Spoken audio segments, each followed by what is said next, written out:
x divided 2 plus y divided 3 is equal to 1 এই সমীকরণ দ্বারা অক্ষদ্বয়ের মধ্যবর্তী খণ্ডিত অংশের ক্ষেত্রফল কত? এটা নির্ণয় করার জন্য আমরা সমীকরণটার আগে একটা গ্রাফ অঙ্কন করব। গ্রাফ নির্ণয় করার জন্য আমরা এই সমীকরণটাকে y is equal to mx plus c আকারে প্রকাশ করলাম। প্রকাশ করার পরে এখন আমরা এটার একটু গ্রাফ দেখি।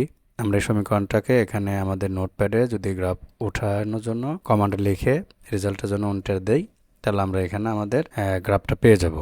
এখন এই ত্রিভুজের আমরা জানি ত্রিভুজের ক্ষেত্রফল সমান সমান হলো হাফ গুণন ভূমি গুণন উচ্চতা। তাহলে এটা হলো এই ত্রিভুজের হলো ভূমি আর এটা হলো উচ্চতা।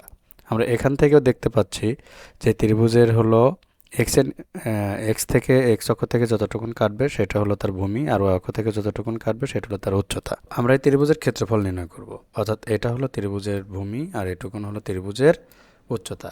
তো ত্রিভুজের ক্ষেত্রফল সমান সমান কি আসতেছে? ক্ষেত্রফল সমান সমান হলো হাফ